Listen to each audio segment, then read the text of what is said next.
All right, so we're about to begin chapter 7 on confidence intervals. What we use confidence intervals for are to estimate our population values. So to compare it to chapter 6, in chapter 6, you were typically given the population value, either the mean or the proportion, and you use that to build the sampling distribution and answer your probability question. Well, here we are looking to estimate the population proportion or the population mean. And to do that, we're going to build what are called confidence intervals. And again, an interval is just two values, right? A small value and a larger value that create this interval, this window of values where we think the true value falls into. So in every chapter, sections 1 and 2 are very important because they set the rest of the chapter up. So make sure you're paying very close attention to this section on the idea of a confidence interval. All right, so let's talk about some things here. Okay, so a lot of things on this first page. Note, statistical inference. So again, this is our goal. This is our goal, to make inferences. That is using information from a sample to draw conclusions about a population parameter, such as p or mu. So again, we use the sample to make conclusions about the population. That's the goal. Remember, it's very difficult to get the opinion of every individual in the population, so we use samples to make those inferences. So what a confidence interval is it's an interval of plausible values for a parameter. And again, this idea of plausible means we should not be surprised, right? The value should be in there.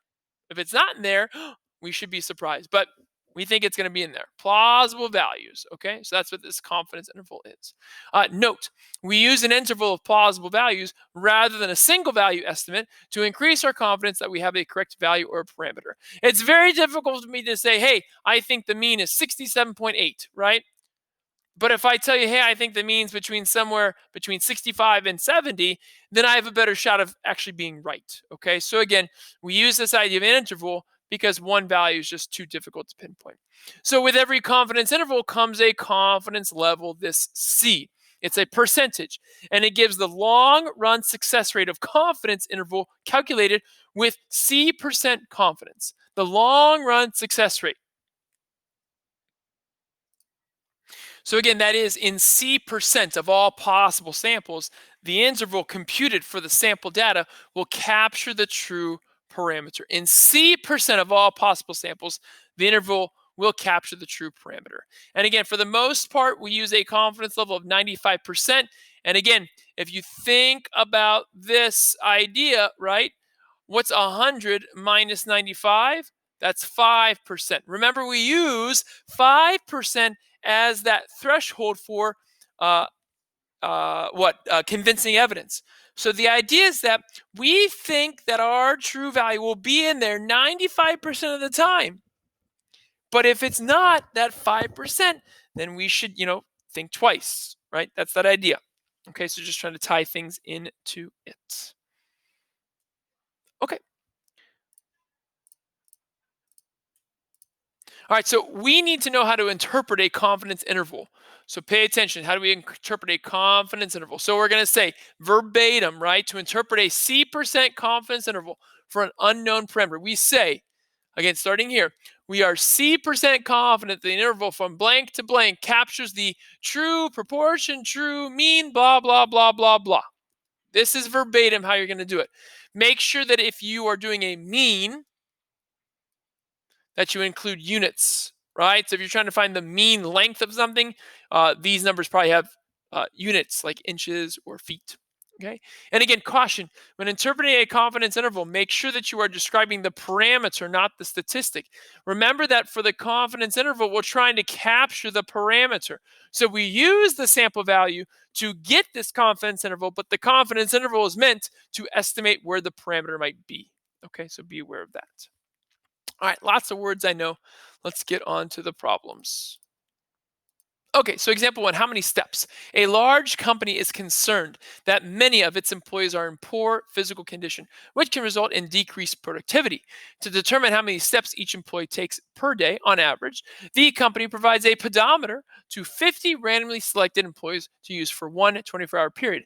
After collecting the data, the company's statistician reports a 95% confidence interval of 45-47 steps to 84-73 steps.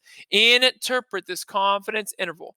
Interpret this confidence interval. So again, going back to our previous slide, we are going to say we are confidence level 95% confident that the interval from, and now we include the numbers 45, 47 to 84, 73. Now you could put steps, but I'm not going to because I'm going to describe that later, right? Okay. Because this is just like the number of steps. That the interval from 45, 47 to 84, 73 captures the true. So now here comes where I'm describing the parameter. And again, what are we measuring? We're measuring the true mean.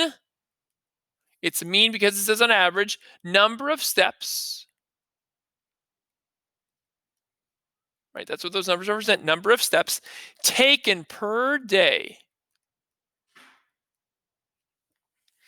for all employees, for all, again, all for the population, for all employees at this company.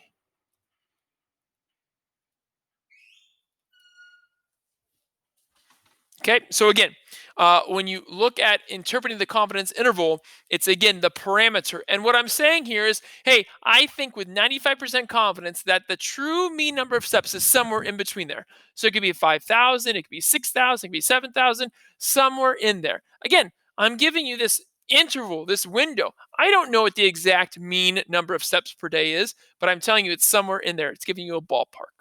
Okay. All right, great. Let's move on to example 2 on how to build these confidence intervals.